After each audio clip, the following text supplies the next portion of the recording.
Hey guys what's up, I hope you are all doing well. मेरा नाम विवेक कुमार है। मैं आप सभी का पीएससी जर्नी चैनल पे स्वागत करता हूँ। आज है 6 फरवरी 2024। देखिए, ये वाली जो क्लास होती है ये हर दिन यहाँ पे रात में 8 बजे ये क्लासेस होती है। जो इंपॉर्टेंट टॉपिक्स होते हैं डेली बेसिस पे उसको हम लोग यहाँ पे कवर करते हैं, जो कि आपके एग्जामिनेशन पॉइंट ऑफ व्यू से बहुत ज़्यादा इंपॉर्टेंट रहता है। तो बहुत बारीकी से चीज़ों को समझते हुए चलिएगा, क्योंकि यहाँ पे जितने भी टॉपिक्स आपको कवर कराए जा रहे हैं वो आपके HOTS टॉपिक के अंतर्गत आते हैं, यानी हायर ऑर्डर थिंकिंग स्किल वाले टॉपिक आते हैं। इसमें बहुत डिटेल में आपको चीज़ें समझने की ज़रूरत है और चीज़ों को आपको उस वे में रिप्रेजेंट भी करना है, प्रेजेंट भी करना है आंसर राइटिंग के फॉर्म में। तो बहुत अच्छे से चीज़ों को समझते चलिएगा, कहाँ कहाँ से कौन कौन सा पॉइंट आप उठा सकते हैं, वो सारे पॉइंट आपको उठाने हैं। और ये वीडियो खत्म होने के बाद आपको ग्रुप में मेरे तरफ से क्वेश्चन मिल जाएगा, उस क्वेश्चन का आंसर आप लोग कीजिएगा। देखते हैं कितने लोग सही से आंसर करते हैं किस लेवल पे। ठीक है, तो आइए स्टार्ट करते हैं। जो न्यूज़ एनालिसिस आज का जो HOTS टॉपिक है, वो बेसिकली अभी रिसेंट में एक स्टेट के द्वारा UCC रिपोर्ट यहाँ पे जारी किया गया।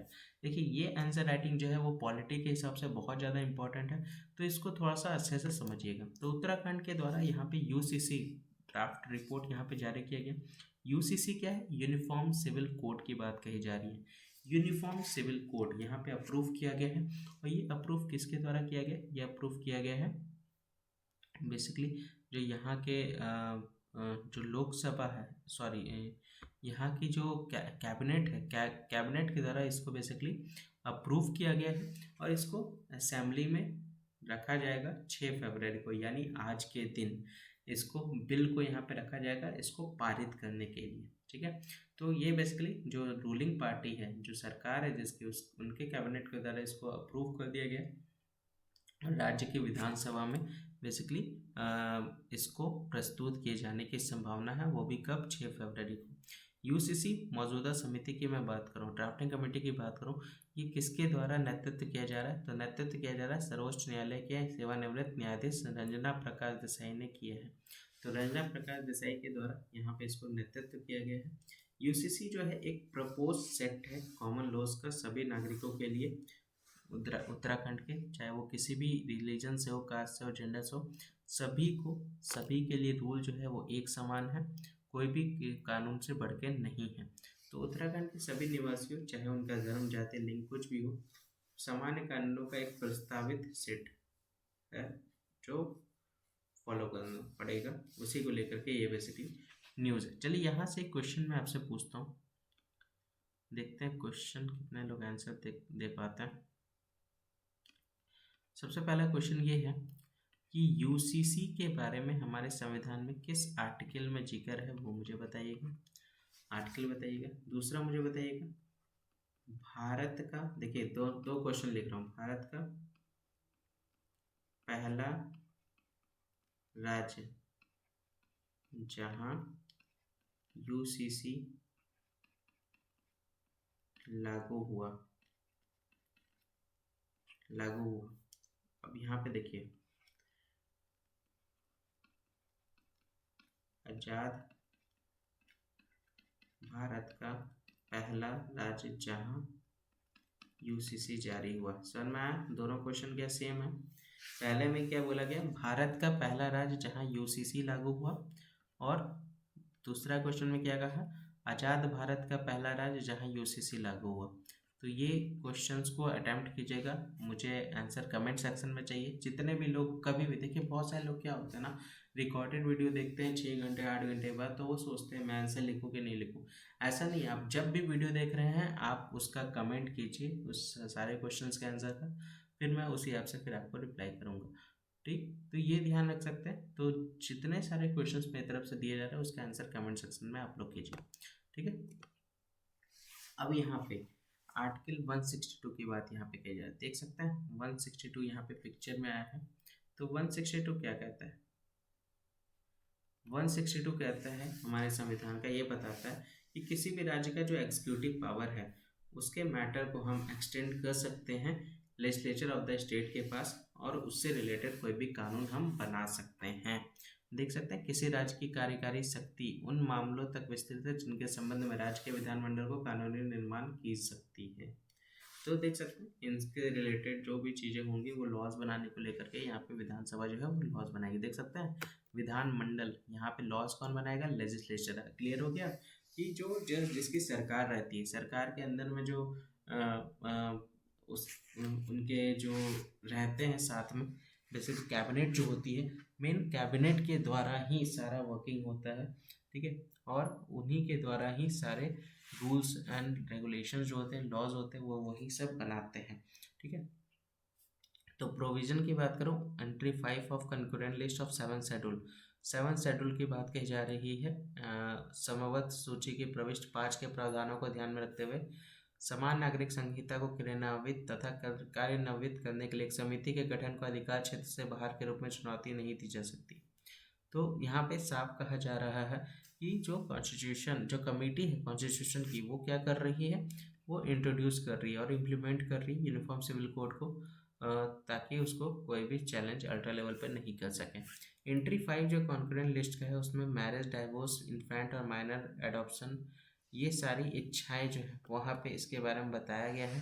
विवाह, तलाक, शिशु तथा नाबालिग, दत्तक ग्रहण, वसीयत, निर्वसित एवं उत्तराधिकार, संयुक्त परिवार और विभाजन से संबंधित है। सभी मामले जिनके संबंध में न्यायिक कार्रवाई में पक्ष में इस संविधान के प्रारंभ से ठीक पहले उनके व्यक्तिगत कानून के अधीन थे। तो ये टोटली किसके ऊपर डिपेंड है, यहाँ एंट्री 5 आप देख पा रहे हैं, कॉन्करेंट लिस्ट की बात यहाँ पे कही जा रही है। तो ये कॉन्करेंट लिस्ट के अंदर में आप देख सकते हैं, चाहे कोई भी कंडीशन क्यों ना हो, सारे मैटर जो है वो जुडिशियल प्रोसीडिंग के थ्रू होती है और ये बेसिकली संविधान के अकॉर्डिंग उसको सही मानी जाती है, उसके बाद फिर उसको बताई जाती है।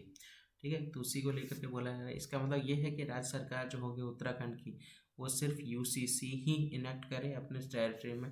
तो ये भी बात यहाँ पे निकल के आता है कि इसका अर्थ ये है कि उत्तराखंड राज्य सरकार अपने क्षेत्र के भीतर यूसीसी अधिनियमित कर सकती है, देख सकता है। ठीक है, उसी को लेकर के पूछा गया है। ध्यान रखिएगा आर्टिकल 162 की बात भी यहाँ पे कही जा रही है, तो उसको भी थोड़ा सा ध्यान में रख सकते हैं। अब यहाँ पे हाइलाइट्स क्या है, की हाइलाइट्स, तो यहाँ पे आप साफ देख पा रहे होंगे। तो इसका एम क्या है, तो इसका एम क्या है, यूसीसी की मैं बात करूँ तो ये बेसिकली जो भी पर्सनल लॉज हैं हर रिलीजन के, उसको रिप्लेस करता है। फोकस करने की बात कही जा रही है मैरिज, डाइवोर्स, एडॉप्शन और इनहेरिटेंस, जो कि अनुच्छेद 44 के तहत ये बातें यहाँ पे हमारे संविधान में लिखी गई है। तो हमारे धर्म के अलग अलग व्यक्तिगत कानून को बदलना है। और संविधान अनुच्छेद 44 राज्य के नीति निर्देशक तत्व हैं, जिसमें कहा गया है कि राज्य को संपूर्ण भारत में सभी नागरिकों के लिए समान नागरिक संहिता स्थापित करने का प्रयास करना चाहिए। ठीक है, तो यहाँ सेटअप करने की बात कही जा रही है, डीपीएसपी को थ्रू आउट द इंडिया की बात कही जा रही है। ठीक है, यहाँ पे ये जो कोड है ये सिंगल सेट है पर्सनल लॉज का, और ये क्या करता है, ये बेसिकली अप्लाई करता है सभी नागरिकों के ऊपर, सभी धर्मों के ऊपर। कुछ ऐसे भी कीज देखने को मिलेंगे जो कि जिसमें प्रोविजन ऑफ पॉलीगामी देख सकते हैं, हलाल देख सकते हैं, इद्दात देख सकते हैं। इद्दात एक समय सारणी होता है जहाँ पे एक महिला के द्वारा चीज़ें ऑब्जर्व की जाती है मुस्लिम मैरिज को लेकर के। ट्रिपल तलाक देख सकते हैं, चाइल्ड मैरिज देख सकते हैं, uniform age for girls marriage देख सकते हैं। तो ये बेसिकली हर रिलीजन में ये मैंडेटरी कर दिया गया है और यही लिव इन रिलेशनशिप कहलाता है। इसका एम क्या है, फोकस यहाँ पे जेंडर इक्वलिटी को लेकर के यहाँ पे बात कही जा रही है, यानी जेंडर इक्वलिटी पे फोकस करने की बात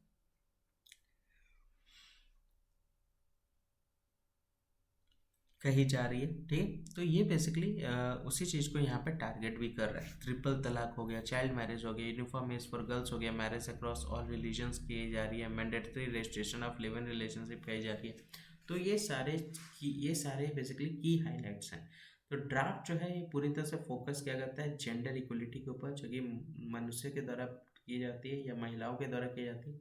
सभी मैटर को एक जैसा देखा जाएगा और इनहेरिटेंस और मैरिज वाली चीज़ों पे भी ये पूरी तरह से फोकस करेगा। ठीक है, तो उसी को लेकर के पूरा कॉन्सेप्ट है, तो सा ध्यान से इसको समझिएगा, अच्छे से क्लियर होता हुआ चलेगा। तो ये देखिए मुख्य विशेषताएं थी। अब थोड़ा सा बात करते हैं हाइलाइट्स की ये रिपोर्ट है यूसीसी का, इसमें क्या हाईलाइट हो रखा है। तो यहाँ पे आप देख सकते हैं इक्वल प्रॉपर्टी शेयर यहाँ पे देख सकते हैं मुस्लिम वुमेन का, और 25% शेयर आप यहाँ पे देख सकते हैं मुस्लिम पर्सनल लॉज का। मिनिमम एज यहाँ पे मैरिज को लेकर के मैन और वुमेन का जो रखा गया है वो 18 साल रखा गया है वुमेन का, और 21 साल रखा गया मैन का। एसटी की मैं बात करूँ तो वो बेसिकली इस बिल से बाहर है। एसटी की जो मैं बात करूँ तो ये बेसिकली विधेयक के दायरे से इनको बाहर रखा गया है। राज्य में आदिवासी आबादी जो लगभग 3% है, 3% आप देख सकते हैं, ये ट्राइबल पॉपुलेशन की बात कही जा रही है, उन्हें दिए गए विशेष दर्जे के कारण यूसीसी के खिलाफ अपनी असंतोष व्यक्त नहीं कर सकते। तो ये भी थोड़ा सा ध्यान रख सकते हैं, ठीक है।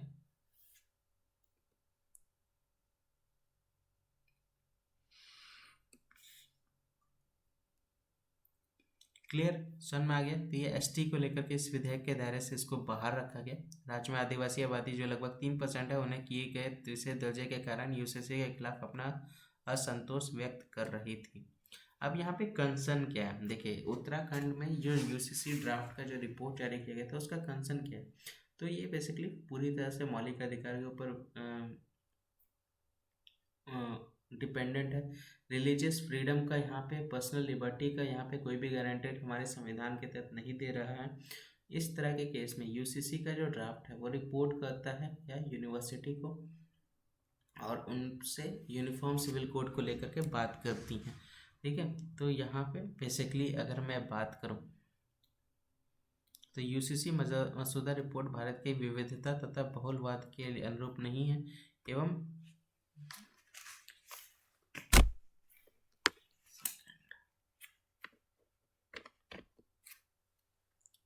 तो यहाँ पे कुछ आलोचकों का यहाँ पे तर्क भी है कि यूसीसी मसूदा रिपोर्ट भारत की विविधता तथा बहुलवाद के अनुरूप नहीं है एवं एक समान संहिता कार्यान्वित करने का प्रावधान है।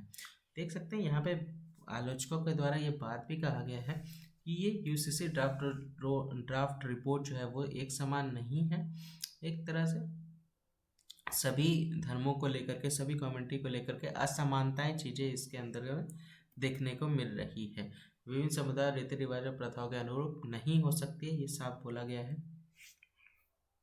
यूसीसी रिपोर्ट में ये बताया गया कि आपके अधिकारों को प्रभावित कर सकता है, इंटरेस्ट को प्रभावित कर सकता है।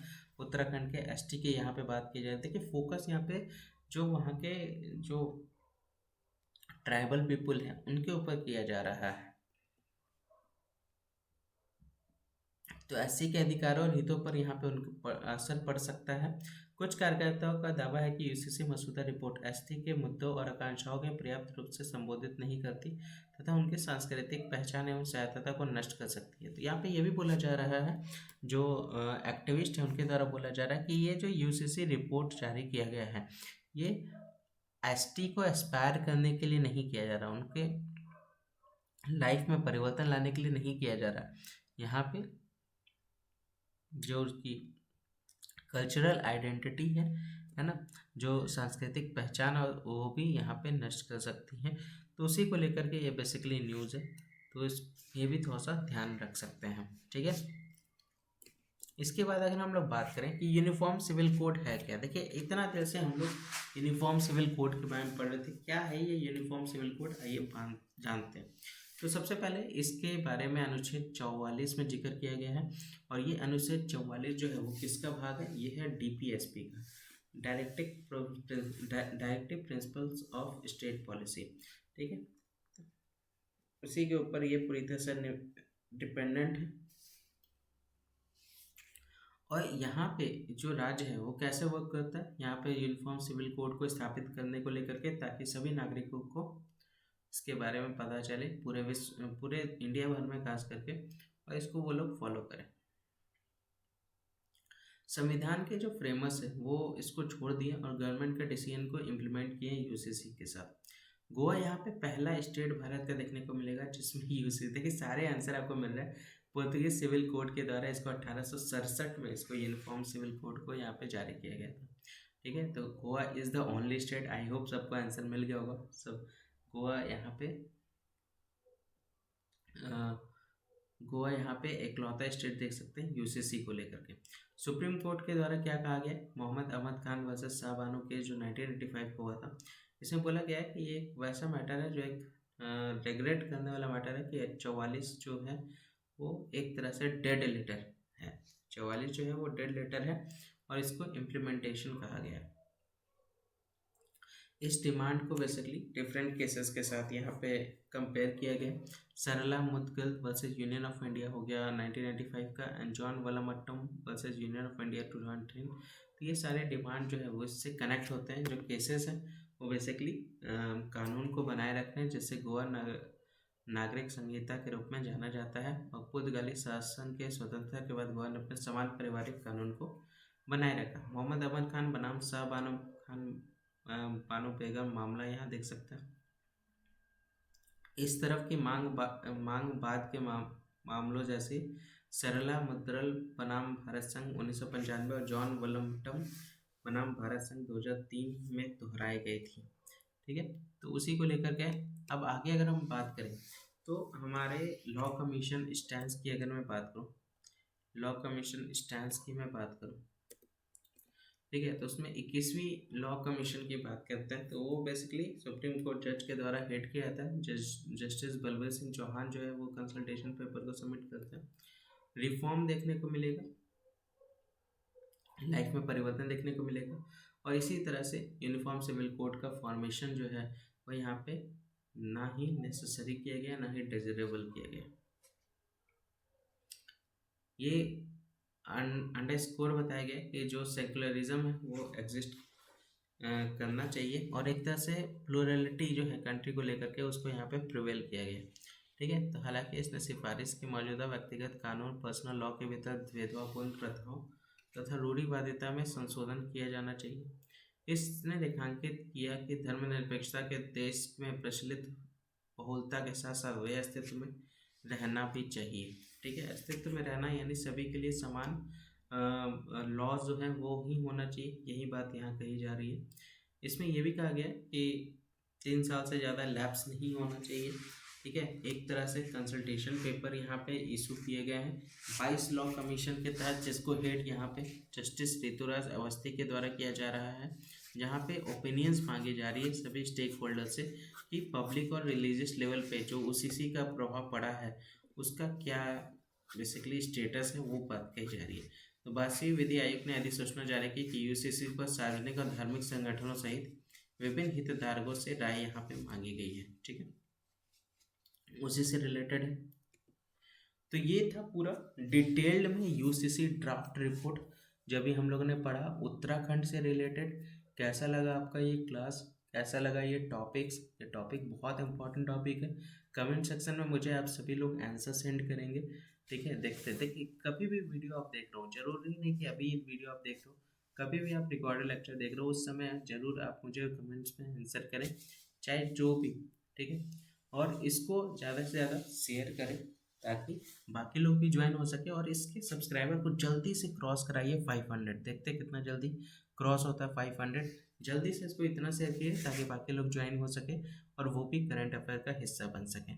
सब्सक्राइब कराइए उनसे, बेल आइकन अगर क्लिक नहीं है तो वो भी क्लिक कर लीजिए ताकि टाइमली नोटिफिकेशन आपके पास पहुंच सके और टाइमली आप क्लासेस को ज्वाइन कर सकें। ठीक है, तो आज के लिए बस इतना ही। जय हिंद, जय भारत।